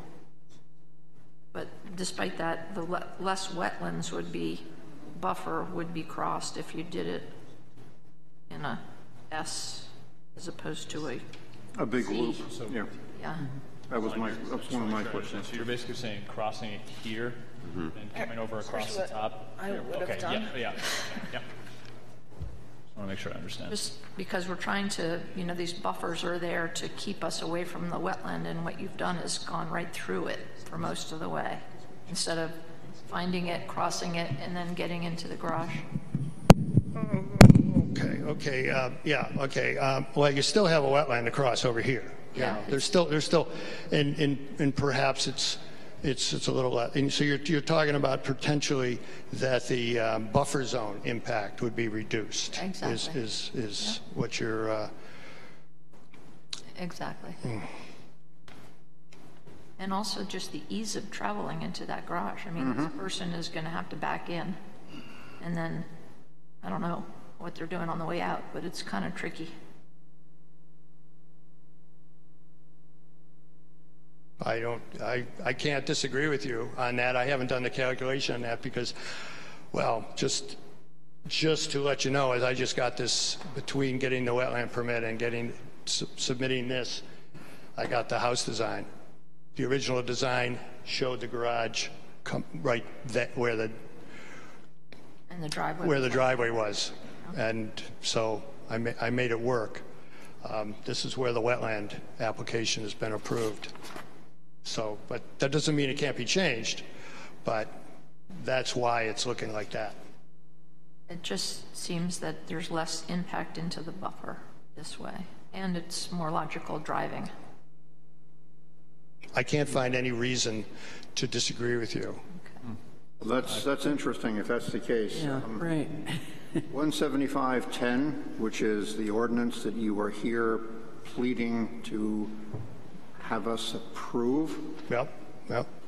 Number 2, Part B says no alternative location on the parcel exists which has less detrimental impact on a wetland. and then it defines what that might happen to mean. Okay, well, I don't know. Let him You're finish. suggesting that, if I understood you correctly, that there might be an alternative location, the one that Vaughn described, that you seem to feel was a potential, which sort of obviates your pleading here and leaves us with an alternative location which might be less detrimental, but it's not the one that you're proposing to us. That is true. I'm not going to argue against that. But what I'm going to say is that I don't think there's going to be any less wetland impact. What I'm saying is there's potential, and until I did a calculation, I can't tell, that the buffer zone impact, there is a long buffer zone approach to that, which so that the square footage may be the same. I don't know. So don't be too hard on me here. Well, you know, it's looking, it Peter, could be the same. If you don't know, I don't know. How can we know? You don't know. Then we can't approve. Right. Well, that's I'm not expecting you to approve at this point. Okay. I'm expecting you to allow me to explore this and come up with an analysis of the situation. Okay. You know, I don't think that's too much to ask. Happy to work with you on that. Yeah, I'm you know. So is the previous house plan, this made sense. Once I got this house plan, I went with what I'd gotten from the state approval. okay. Well, do you want to continue on with addressing conservation's issues, or are you asking for us to continue this? Well, I don't think there's going to be an approval tonight. I think that's very clear. Okay, so I can. Well, I'm glad that you're speaking for us because we haven't really even gotten that. Okay, well, fine. I would be glad to continue if you would like me to. I would like to have an opportunity to explore this alternative that's been presented to me, which hasn't been, you know, brought up before. So I think that whoever the homeowner or the builder is, probably find it easier to work with this garage in the secondary location of the driveway, or the primary one. Yeah. yeah. So one thing that I would like to point out is that for this particular project, the sedimentation going downstream of this water course, which of course is ephemeral, it doesn't go much in the other than in the spring and in rain events. But if all that silt goes down through that culvert into that catch basin, the catch basin in the center of the turnaround ends up having problems. And so therefore, any silt moving downstream that is not controlled is really an issue for the entire drainage system. well, the intent is to not allow that to happen. That's correct. Yes. So but I mean, we need to make sure that this is done right, and so that the siltation is not going to be an issue. And the silt fences or whatever else are put up there need to be done appropriately, and I think need to be delineated so that they're well known. Is there some lacking you're seeing on the a location that's shown that? Well, I think that their position is pretty well known based on this particular drawing, but if the driveway changes its position, then obviously they'd have to be moved. Obviously, the whole thing has to be moved. Yes. You know, is it A, B, or C that you're putting in there to prevent the silt from moving? Is it the silt fence? Is it the compost sock, or is it the hay bale? And there are differences in how those things work. And historically, the fairway, which is upstream, has been completely underwater at times. So there's been a lot of water coming down that particular drainage. It's a very wet area. So it's not a trivial problem. I'm not saying it is a trivial problem in any way. But you know, I'm trying to propose a house location that will meet the spirit of the ordinance in a way that it does require impact to the stream and the buffer zone to access it. There is no other way to get to this lot than crossing that stream, whether it's in this proposed location or 40 feet or 50 feet up. So Okay, I think you're saying to us that you're willing to look at another alternative. It seems that's what you said. Okay, then if that's the case, Matt, I mean, if we were to continue this, I really would like these folks have been sitting here patiently, and I'd like to hear their thoughts. Can we go ahead, accept this application as complete, because it is complete, so that they can speak? Yeah, I think your acceptance of the application... I'd like to not get all the issues on the table. Understood. Your acceptance of the application as complete does not say that it meets the criteria that are defined within 17510. So I believe you can accept the application as complete and open the public hearing.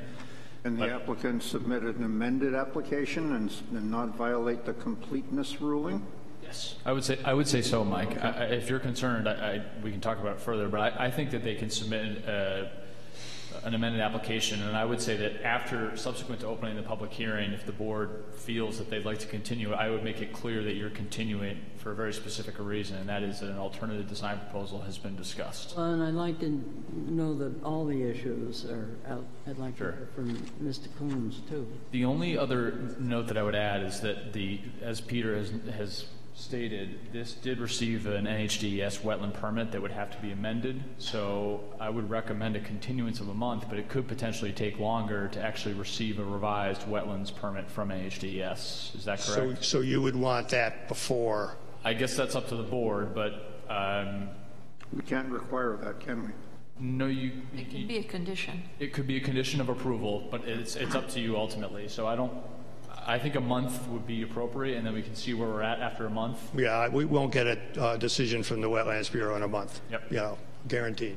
I'd just like to state that the suggested way to have the crossing on, quote, that shorter section may in fact have more impact to the wetland, because with the width of the driveway and the other spaces, although it is shorter going across, that little crossing is not wide enough. So it may end up being that you come back to the same place. That may well be the case, but that hasn't. We don't know that, and it needs to be looked at. Right. Right. And I'm willing to look at it.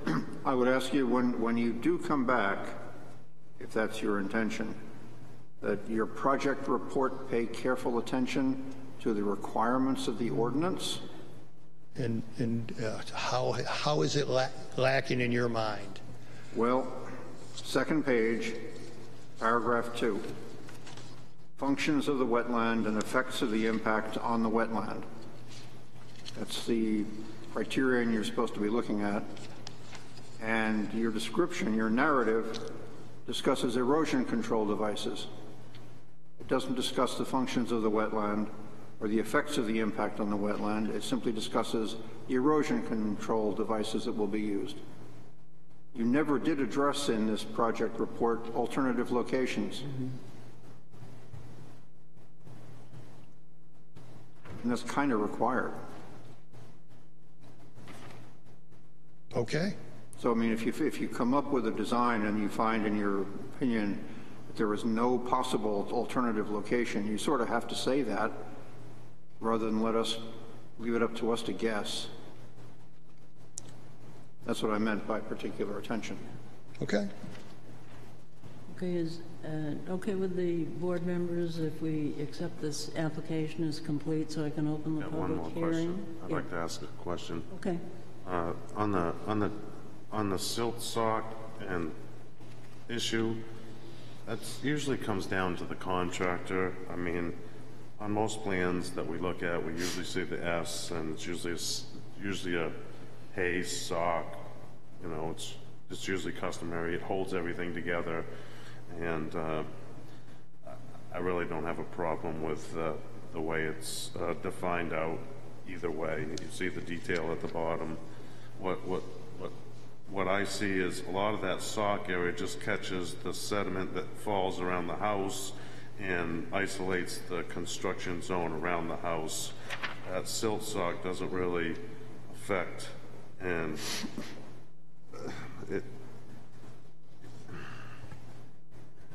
I don't see how it really affects the integrity of the project, to tell you the truth. So I can overlook that one.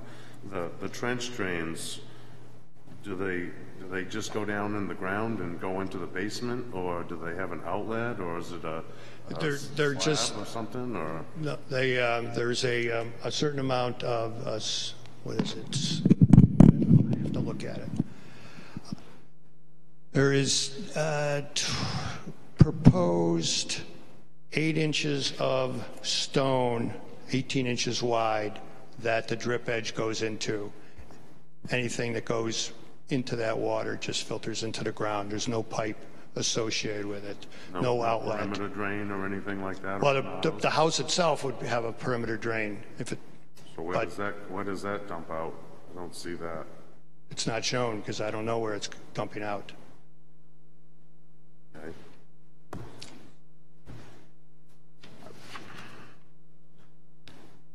Okay, so I don't know. I see a problem with creating a trench drain that collects the water in the drain, because it's really going to follow in the stone area. And if there's a perimeter drain down at the bottom around the foundation, that water's just going to go down through the stone. It might go through a little bit of a soil layer, and then it drops out the bottom around the foundation, and then dumps out the pipe and goes to the wetland area. Is that not how you see it? The potential's there, yes. So the other alternative is what? We could put gutters on the building and have them access into a more remote dry well location. No, I think the question comes down to whether or not you create a hole in the ground where you have a foundation where you have a cavity in the ground and you have to get the water away, or you end up with a frost walls and a slab, so that the trench drains actually just go into the ground and everything just disappears. The other alternative we see is under draining with an outlet to a rain garden, something like that. We see that pretty often on these types of permits. I'm not sure if that would be a feasible option here, but that is another way to approach it. You do have 2-foot contours there, and it drops from the edge of the garage down to below the garage is 4 feet of drop right there, and then add another 2 feet before you get to the brook, so that's 6 feet. And the basement's usually, I don't know what the basement can be, but I mean, it doesn't even make sense there. If the foundation is an 8-foot deep hole, your outlet pipe is tipping back towards the house. Well, the other thing that's not shown is that the driveway grade is not indicated. You know, there's going to be a cut, I presume, on the high side of the garage, the northeast, because there's a 4-foot grade change from one edge of the driveway to the other. So it would be good to know where the retaining wall is, or how the driveway works. I don't imagine you're just going to lay pavement on top of the ground and Correct. approach the door on an angle. You know, No. it's a No, but do you see my point, though? If you have 2-foot grade at the bottom of the brook, you come up 2 feet, you come up 4 feet, and come up 6 feet, you're at the middle of the building in the garage. You've got a 6-foot grade downhill to the brook. If you have a foundation that's more than 6 feet, then you're not going to be able to drain out your house. okay. Pump it. So you're be looking for some finished grades on the Looking building. for an understanding how we're not going to have a buyer after this person end up with a situation where they potentially have a wet basement. How are we going to? Correct. No, there would not be. The foundation drain, if there is going to be a basement, would have a outlet somewhere. that would either raise the house up to accommodate that or just have a frost wall. Oh, okay, then is people comfortable with accepting this and getting some more input here from the folks? Okay, would somebody be willing to make a motion to accept the application as complete? So moved. Seconded. Thank you. Motion has been made and seconded. All in favor, please say aye. Aye. Aye. Opposed? Okay. Members of the public, if you'd like to address this application, why don't you come on up and tell us your thoughts?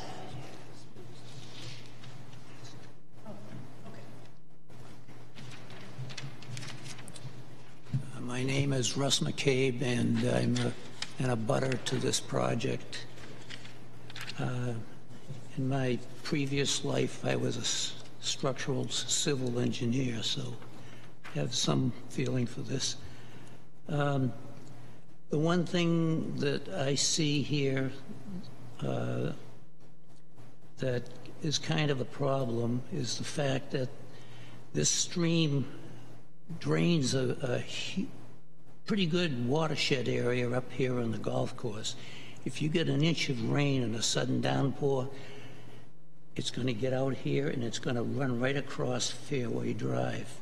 And it's got good velocity because it's got a huge hill. If you've ever played golf on the 4th fairway, you know what I'm talking about. There's hills everywhere. Want a picture here? Come on. Yeah. The second fairway is pretty steep too. Just the other direction. Oh, yeah. And I'm surprised that that culvert, the existing culvert that crosses Fairway Drive and exits, I was told, is about 150 feet long out to the, it discharges out in the wetlands. Anyway, if you get a 1-inch downpour, you're going to flood this out. Now, I know that's not something that these people are responsible for, but I'd be curious as to whether the town is going to get to repair the end of the pipe. The discharge, apparently they ran a camera through the pipe and saw that the invert of the pipe had rusted out, which isn't a very good situation. With all this water, it got a surcharge right here at the well, it's not really a head wall, but there's a stone wall there. So I would be happy if that problem down at the end of the discharge gets fixed so it's not a choke point on the flow, because that backs up all the way up to Fairway Drive, and the velocity of the water across that street is enough to erode parts of our driveway, and it's going to erode parts of number 5 Fairway too, which is a new house. So that's something to be considered too in this, as well as the condition of this stream. There's trees in it, there's rocks that get flushed down the hill from the golf course, I guess. I don't know where they're coming from, but it'll jam up the head wall for that line that goes through the cul-de-sac and out into the wetlands. So that's my concern on that, and we'll wait to see what the investigation shows here for the any change in the location of the house. This is a change from the original location that's shown here. Originally, it was going to be turn more so that, about 90 degrees almost, turn clockwise. And I thought that worked out better than this, frankly. But I guess the owner wanted to change the location, so, you know, she's the owner, I'm not. Okay, thank you very much. Okay, thank you. And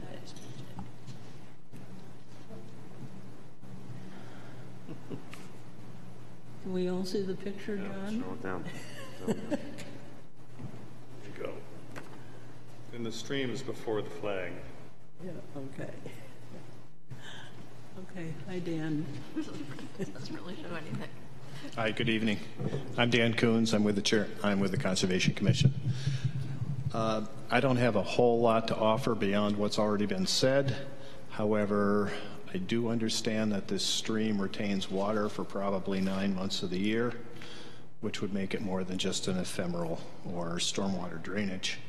The 18-inch culvert that goes under the road is reportedly undersized so that the water will back up beyond being able to pass through it, and is passing over the road. As a result, there's considerable sedimentation that's happening upstream of that, resulting in quite a bit of deposition in the stream itself, or in the stream channel itself.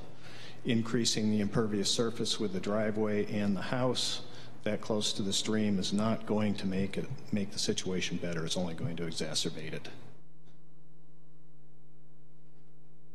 I think one thing that I'd like to do in advance of an anticipated continued hearing is talk to Dave Ford about what the appropriate sizing of that culvert would be, and find out whether or not we're already undersizing this drainage channel if a 24-inch culvert goes in. So I'll get some comments from Dave Ford on what the future plans are for improvements to drainage here for the board to consider. Dan, you mentioned about the path, and it seems that your commission feels that that was meant to be maintained. One of our board members suggested that his recollection was that there may be deeded access across that property to the golf course. Oh, okay. Okay. All right. Okay, anything else? Does anybody have any questions for Dan? Dan, if you looked at the plan and the driveway came off of the corner next to the Shapiro side and just came straight up, yeah, you've got a little bit of a wetland there that you would cross. Do you think it would be beneficial not to cross the wetland? Do you think it would be better to cross a wetland than to cross a stream? Is yes, that the question? Yeah. I couldn't tell you right now without looking at it. Spring conditions, probably. Just trying to alleviate, if you didn't cross the stream at all, would you not exasperate the problem? It's entirely possible. If you're not looking at this for another month, it would give us a chance to get back out and take another look at it, hopefully. Hopefully the snow will be gone before then. Could we ask the Conservation Commission to take a second look if the timing is right and the snow's kind of gone, maybe? I think certainly, particularly if we have a revised plan in front of us. Yep. Yeah. Right, Yeah. yeah. I think that'd be appropriate. Yeah, we'd be willing to do that. So, Okay. Yep. Okay, thank you. I Thanks. learned a new word, thalweg, Oh, one I had not known before. I had to look that up. okay. Thank you. I didn't throw fluvial geomorphology at you, though. That I would have known. Thalweg, I'd never heard it before. Okay, other questions of Peter at this point, or things you want him to consider? I would definitely like to see grading on the next plan. You know, around the house and certainly the driveway. So noted. Yep. Okay, and John, do you have more pictures over there, or No, I any don't. other issues you? Just that one. I told Peter I do have pictures of that whole area from side to side underwater. Yes, yes. And I mentioned that my memory goes back many years, and it's always been wet. So I know that stream has been there. Okay, anything else then? So basically want you to look at alternatives and Yeah, so come I back. request a continuance, Yes. at least for a month and till next month. Should we do it to a date certain? Yes, I'd ask that you do it to a time and date certain for the purpose of noticing. The next, from a month from now, the meeting will be on April 2nd at 7 p.m. here in the Great Hall. Okay. Okay, would somebody be moved. Willing to, so the motion is to continue this application until April 2nd at 7 o'clock. So we folks would not, they will not receive another notice. Is that right? But You will not receive another notice. So April 2nd at 7. But we're going to be talking about it again on April 2nd. Oh, okay, so the motion has been made, and somebody second? Seconded. Thank you. And all in favor, please say aye. Aye. Opposed? Abstentions? Okay, thank you very much for your patience and your input, and thank you, Dan. Okay. Oh, that was my, yeah. Oh, is that yours, Kathy? Yeah, yes. Okay. Yeah, did you want to keep it? Yes. Yes, that's right, we have the big one, right. Okay. Okay, the next item is opportunity for public comment. No public that I think wants to speak to us tonight. Action items, let's see, miscellaneous items. You all got copies of the master plan. You got electronic and hard copies of all of the chapters. I hope everybody enjoyed reading them. And I thought the community facilities chapter was really good, whoever did that. yeah, I really, actually, I really enjoyed reading all of them. I really liked yours. It was very good. So, Just one comment, if I could. I think what's really neat, and I think I was maybe resistant to initially, is that all the chapters are very different in a lot of ways. But I think that's a really nice feature of the plan, and I think it's, just indicates a lot of really good work by the subcommittees, right. and I think they're all really well done. yeah, and it shows that we had a lot of different people Yes. with different thoughts Yes. involved. So I think that's great. And we still have time to make changes? Absolutely. Good. Okay, New Hampshire DOT, the. I have a miscellaneous. Oh, okay. I made some comments at our last meeting when we were discussing an application about the cyanobacteria, and I went online because I thought that it might be good for us as a board and for the people to maybe have some comments online about understanding the cyanobacteria and what we can do and how to recognize it. So I've made some copies for everybody, and I'd like to give a copy for the board to put in the file. So Okay, great. it's good reading. Thank you. Okay, the Matt, do you just want to speak briefly to the crosswalk item, because Dave Ford, I think, would. Yeah, he's going. Well, he at least wants the planning board to know about the issue. Yep, Dave Ford just wanted to loop everybody in on a conversation that he's having with NHDOT right now about 3 crosswalks adjacent to the Wright Museum down in the Wolfeboro Falls area. And we've actually been talking about this at our future land use committee right now. DOT is interested in consolidating those crosswalks. They've approached us with a proposal to do that and consolidate them into one crosswalk that would have a rapid flashing beacon. As you can see from Dave's comments, we are resistant to that approach right now, and that's this DOT letter right here for everybody.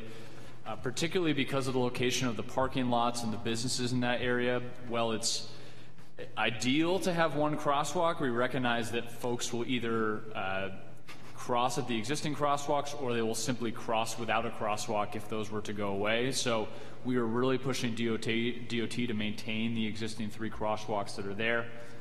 DOT's approach is always to consolidate because they feel that it limits the potential conflict points for pedestrians, but we would prefer these formalized crosswalks, although there might be multiple, rather than one crosswalk that they've proposed. And you'll see that Dave is fighting that fight right now with them. We are particularly sensitive to this because with our sort of context-sensitive solutions that we're using for transportation planning, we recognize how this area functions. We're not certain that DOT actually recognizes how the area functions, and we want to try and push them a little bit to maintain what's already there right now. So this is really just to keep you in the loop on this conversation that's happening with NHDOT. And I agree, that should be treated more like a village than, you know. Absolutely. Yeah. So for the record, where are the 3, and what's the elimination? Yep, so the 3 are at the Wright Museum, at between Blacksmith and Seabird, and also sort of right along the railroad track as well, where the trail is. The proposed consolidation is to actually bring it to the central point, which is where the railroad track crosses, and to eliminate the crosswalk adjacent to the Wright Museum and the crosswalk down by Blacksmith and Seabird. And our feeling that particularly with the municipal parking lot as shown on this plan here, that people will simply they'll cross between the municipal parking lot and Blacksmith if that crosswalk is eliminated, and it would be very unsafe there. So it really is not wise planning, I think, from NHDOT's perspective. Yeah, and to follow up on Vaughn's point as well, I mean, how many towns north of Rochester can point to 20 pedestrian crossings per hour? I would be surprised maybe even Berlin wouldn't qualify. Right. I mean, that is it's a requirement that's fine for Manchester and maybe for Rochester and Portsmouth, but it's not appropriate for up here. Yeah, that's exactly right, and that's why that context-sensitive solutions approach is so critical. So, although DOT would normally sort of require that we do a PED count study here, we recognize that the pedestrian counts are probably not such that it actually necessitates a crosswalk, but we know that from a safety perspective, the crosswalks are critical. So, we're really pushing to maintain them. Is there a law of Trump hours? Can we not put a crosswalk there if we feel like it? They ultimately decide what, I mean, and Brad, maybe you want to comment on this, but they really, because this is not a municipally managed road, it's a pure state road, they ultimately have authority here to determine what crosswalks exist. But I do think that as opposed to 10 or 15 years ago, DOT is more sensitive to what the municipality would like to see, but I'm not sure that means that we'll get to maintain all 3. Am I right on that, Brad? Yeah, pretty much there. You said DOT has final say on location of all crosswalks crossing their roads. And they can, they have this certain criteria like, the 20 per hour there, stuff like that they kind of hang their hat on and stuff. So whether, and I agree, I think when you get in the village district type thing here, that number is not going to be achieved, obviously. So we have to make arguments, which David's doing here. I think he's substantiating, the reasoning very well with his responses here. So I'm kind of hoping that they, will take that all into account and, allow us to keep those as is there. But that's kind of how they operate. They have their, black and white book there, and that's, DOT will, a lot of times will just go by and really push the envelope on it. But they must have approved those crosswalks. They must have approved the one by the Wright Museum. Sometimes they end up getting grandfathered in over time if they were put in possibly without permission going back into the 60s or whenever they might have. I don't even know when those were put in. I'm thinking back to how long I've been here, and they've always been there. I mean, there used to be a little grocery store there where Blacksmith Printing is. Shannon's Grocery was there, so people were always crossing over there at the time and stuff when I was a kid in town here. So I don't think they had the standards obviously set at that time that they do nowadays. So like they'll take the newer standards and try and force them into an older situation that there needs to be some leniency or some thought going into it. So Okay, so stay tuned, Stay tuned. on that one. And then we have a letter from Mary DeVries thanking us, which was a very nice letter. And the spring planning conference. Spring Planning Conference will be held on Saturday, June 1st, 2019. I would highly recommend this conference to both new members and also to members who are either have a year or maybe 10 years on the board. It's always useful to get a sense of what the current zoning and planning issues are in the state of New Hampshire. It is tricky that it is on a Saturday. I think it's better for folks who are working, I do recognize that, but they put it right at the beginning of the beautiful summer season, which is challenging, but I would highly recommend that if you can even just make 1 or 2 sessions in Concord and maybe make a day out of it, we'd love to have you there. And we sponsor your registration as well, so we'll cover the costs. So just putting that out there, and I'll have more details. Do we have an agenda yet? I didn't. We don't. Yeah, I looked for one, and the session agenda will not be available probably till March or April. That's typically when it comes up. Typically the conference is held in April of the year, so they've pushed it out substantially. Yes, Here. right. Yeah. Can we revisit the Chamber of Commerce letter? Okay. I was not as taken with this letter as maybe others might have been. Second paragraph of their letter. The board's unanimous vote not to recommend left us asking what we think is an important question, where, blah, blah, blah. Well, we described why we didn't approve or recommend this warrant article to the public. I was left with the impression that CFC members who are here understood our reasoning.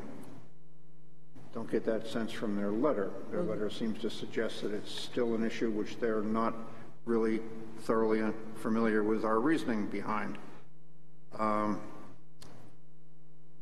I would like to suggest that we ask the CFC, Chamber of Commerce, that they present us with areas in town that they feel are most suitable for future businesses that are not currently zoned for future business or that have some zoning impediment in their mind, and that they give us reasons why they feel that those areas are most appropriate for future businesses and what we could or couldn't do to change the zoning through warrant articles to accommodate future business in those locations.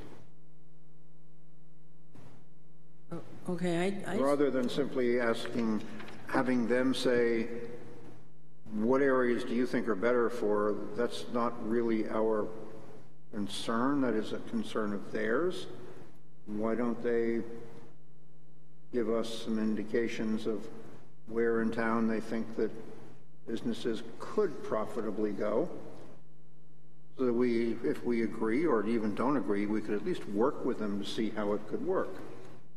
But right now, all we have is a request from them. We don't understand why you did this. We would like you to look at areas in the town where future business could go. Well, we could perhaps ask them to cooperate and with us in this project and come up with some suggestions. Okay, I sort of thought the following paragraph said, well, they were supportive of looking at Filter Bed Road. And I was surprised we were we were going to relook at the Filter Bed Road issue again later on. I thought by our decision not to recommend that petition warrant article that sort of suggested that the board felt that that wasn't a good solution to the problem. Okay, well, I think we have talked about this for our work program. Didn't we put it on? Oh, yeah, it's on the work program. We did put it on the work program, I think. To look at possibly a transition type zone. Well, in the land use other uses, maybe not extending the Pine Hill. I think that the future land use chapter will shed some light on what direction the planning board might be headed in. I also would say that, I don't want to speak for the board, but I think there was a consensus that the proposed change to the boundary on Pine Hill Road did not And I'm not sure, it's not really clear which proposal they're speaking to here, but I'm going to assume it's the filter bed road proposal. It was not sensitive to the residential properties in that area, so my feeling has been that it's not off the planning board's table, but simply that those properties were not necessarily properly considered in the proposal that was put forward. Is a future land use chapter going to make zoning suggestions? Not to specific properties, but will identify potential areas where rezoning might be considered. How many members on the planning board are on that committee? There are two. How many other members are on that committee? I think there are 9. I think there are 9 members in total. 9. Yeah, 9 members in total. Yeah, And recognizing fully that that future land use chapter will not be binding in any manner, and it's ultimately up to the planning board to implement its recommendations. Well, if it goes into the master plan, it's sort of suggestive that this is the way we want to go for the next 10 years. I would agree, and I would also add, though, that the planning board ultimately has full authority over the future land use chapter, and we want to be sensitive to the work of the committees, but if there's something in the future land use chapter that the planning board is totally uncomfortable with, I think we need to discuss that carefully. It'll require some scrutiny. Yes. Okay, thank you. Right, and I think at the end of that petition warrant article, I did mention that we were going to think about looking at that area because there is some redevelopment taking place. And actually, the petitioner has done a really good job, I think, of cleaning up that unbelievably junky place of Mr. Kimball's. Oh yeah, kudos to him by all means. And so it seems that it should at least be looked at since those uses already exist. So I'd like, if we're going to do that, Madam Chairman, I would, given the low turnout from the abutters from the residential properties during those hearings, and given the non-existent turnout during the Zoning Board of Adjustments hearing on the KD application for variance, that we might want to somehow reach out to the residents in that area and actually ask them personally, how do you feel? right, I totally agree with you. Good. Yeah, We may want to take the same approach that we did on the other Pine Hill Road, where we individually invited everybody to. We could take that approach. And if not, I mean, when we did the ZBA, I went out and I personally canvassed the people down there to see how they felt about it, and there was generally positive feeling. It was very helpful making it a ZBA decision in that case. Might be worthwhile doing the same kind of exercise if we come to reconsider the Filter Bed Road rezoning area. right. Okay. Well, I'd like to jump on that to say that what I'd like to see is I'd like to see the Chamber of Commerce, if they want to come out with a Filter Bed Road backing, that they should show up when an applicant comes and they could support the applicant, and that way we would all feel better, because at the night of the application, nobody from the chamber spoke in favor of the application or was even here to speak in favor of it. So to me, that's a loss in their area. If they want to get out in front and do a little bit of legwork and support their team, I'd be willing to listen to them. Yeah. Point. Okay. All right, I've managed to lose my agenda. Just one additional communication and miscellaneous item. I am going to be posting a notice of looking for interested members to join the Capital Improvements Committee. Kathy has asked me to do this, and I'm thinking that it's way too early in the year, but it's really not, because we typically do those appointments in April. So you will see a notice in the newspaper and on the town website and in the normal public places coming up this next week, looking for CIP at-large members. So please, if you have anyone, please just if you want to talk to them individually and have them talk to me or pass their name along to me, I'm happy to talk to them as well if you have anybody in mind that might be a good fit for that committee. Right, and Suzanne Ryan, I don't think I mentioned it to the point, I can't remember when I talked to her, but she has indicated that she is not interested in continuing, so So there are several vacancies. And one other note, I did reach out to the school district today, actually, their business administrator, who I've been working on another project with, and asked for a recommendation of who the appropriate person would be to talk to us about the CIP and the inclusion of the school district, and she is going to get back to me this week with a name that we might talk to about that. And I think that that's been pretty clear that we want to include the school, at least in some form, in the CIP, so we're moving forward there. Okay, great, thank you. The rezoning committee. Yes. And Board another committee. committee. I had discussed at the prior meeting when we had looked at the work plan that I'd like the board to consider appointing a small rezoning committee to work with me sort of on a very, close environment in the same way that we did the architectural standards, that sort of manner, to work on some of the rezoning issues that are in front of the planning board this year. This would be a group that would meet maybe a little more regularly or on a different schedule than the board, and we'd take on those items that I identified in the work plan as being rezoning items, including the parking standards, potentially some landscaping standards work, some lighting standard work, in addition to some of the smaller zoning changes that we're contemplating this year.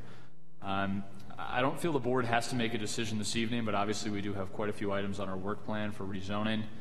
But I think that this rezoning committee approach would be a really good way to make progress outside of the 2 times a month that we have a chance to check in with the planning board.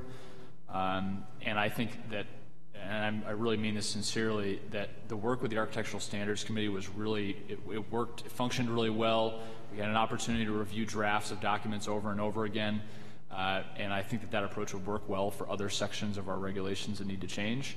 So Mike had actually sent me an email before the meeting, and Mike, I don't want to steal your thunder here, but recommending that potentially a member of the planning board, a zoning board member, and then 2 staff members might be a good way to constitute this committee. I think that would be a great approach. You could be the chairman of each board, but it would be great if we could potentially even appoint this committee tonight and begin work as soon as possible to get these rezoning efforts off the ground. My thoughts were, if I can steal back my thunder, the planning board chair and a planning board member. I don't mean to volunteer you, but you are the leader here. The ZBA chair, so that this committee then carries some institutional weight. Could we do, Mike, could we do it or designee for that, just because I don't know the ZBA's member? ZBA chair is, beg pardon, what's his name? Fred Tedeschi? Fred Tedeschi. Yeah. I know he has a difficult schedule. He works full-time during the day. It may be a problem. You might have to meet in the evenings, but otherwise, maybe another ZBA member. There are a couple of seasoned ZBA members who have been around, if not on this ZBA, on a previous ZBA elsewhere, who have experience in other towns, and that would be worthwhile. But I think you need to have somebody from the ZBA who knows where zoning breaks, where the application of zoning breaks, and what sorts of remedies that they're being asked to provide through ZBA, to know where you might, where the planning board might have zoning problems that need to be addressed. And in addition, 2 other points. Terry Tavares maintains a database of variances and special exceptions going back decades. A quick examination of them will show you where in town there are flaws that are being addressed by variances or special exceptions that perhaps need to be addressed. If there's a commonality of request, then that's the use that is required in that area because people are looking for it. And I would also urge that the board not include in this zoning committee any special interest groups, particularly members of the public who might have interests in zoning changes that don't go to the general public interest. Yeah. Sorry. Okay. So Mike, 2 planning board members, zoning board chair, and or an appropriate alternative staff. And both you and I would say Corey, the codes officer, because he will be the man on the ground who finds the flaws. Right. Yeah. Okay. Those are my suggestions.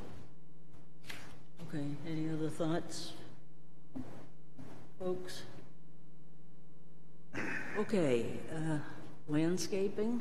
So just before we move on to that, Okay. would you like me to bring a motion to the board at the next meeting to actually appoint this committee with a specific membership? Is there any reason why it can't be done tonight, or do people need to chew over this? I think it can be appointed tonight to appoint essentially a rezoning committee, but if you'd like some time to think about the membership that we just discussed, we can push it off to a later meeting. I'd be happy to make a motion that we appoint a rezoning committee for discussion of zoning issues in the town to be presented subsequently to the planning board for our consideration, to be composed of the members that were enumerated in the discussion earlier: planning board chair, zoning board chair, planning board member, planner, code enforcement officer. Okay. But you also suggested that if the zoning board chair was... Or an appropriate alternate. Thank you, Peter. Right, and this committee will be actually working on our work plan, so we're not... A portion of the work committee isn't plan going to is- go off on a tangent No, it'll someplace. be on our Yeah, work plan. the planning board really still would control, in a sense, what the work plan is of even this committee, because it's going to be designated by your... It's a subcommittee of the planning board, so it has no authority Right, what we give it. yeah, and basically what it's going to do is cut down the time that we spend sort of wordsmithing things to it, I think, so I think it will be helpful. Would you like to appoint that at the next meeting then, if folks want to submit their names? Yeah, There's a motion on the floor. Oh, I'm sorry, Mike, yeah. Okay, All I just need is a second. somebody want to second the motion? Second that. Okay, motion has been made and seconded. All in favor, please say aye. Aye. Opposed? Abstentions? So we've got our zoning committee. Okay. Would you like So to... if anyone's interested in being on the committee, please let me know. Yes. And we'll add it as an agenda item at the next meeting. We'll add appointment at the next meeting Yes, as an right. agenda item. And I'll reach out to the ZBA, get it on, at least on their agenda for the April meeting. Okay. Okay. All right. Okay, on to landscaping. Yes, I'll be very brief here. We have a zoning change that's going before the voters next week to remove the existing landscaping standards from the zoning ordinance and place them in the site plan review regulations. We haven't mechanically done that second step, and what I'd just like to get the okay from the board on tonight is to schedule a public hearing with all the appropriate notice, essentially adopt our existing landscaping standards into our site plan review regulations. One thing that I want to note is that I recognize that there may be changes, and I'd actually like to connect with potentially John and others who are working in this field to make some changes.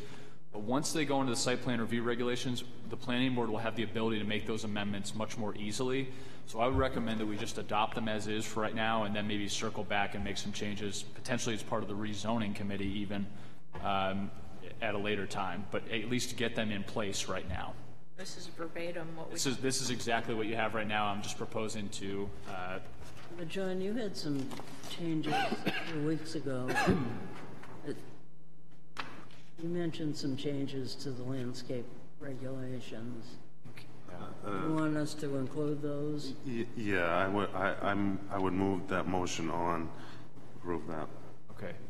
And I'll circle back on the minutes and take a look at what John, you had mentioned some definitions, I Right. think, potentially, at a prior meeting that we needed to look at. I'll dig that up to make sure that there wasn't a specific change, but I'll take a look at that. Yeah, well, I think these are kind of softball regulations, to tell you the truth. I went through them again and read through the stuff again. I don't, there's stuff here that when the trees are planted and they're have a 3-inch caliper, I don't see us going out there and measuring a 3-inch caliper on a tree. There's stuff here that's kind of, so I think they're pretty relaxed set of guidelines here that I don't see a problem with us adopting these and then working on them. Then making changes. Okay. All right. The other thing is, even though nobody's really out there inspecting the 3-inch issue, but if we drive by and see that there are just little sprigs in the ground, then at least we've got the 3-inch requirement. Right.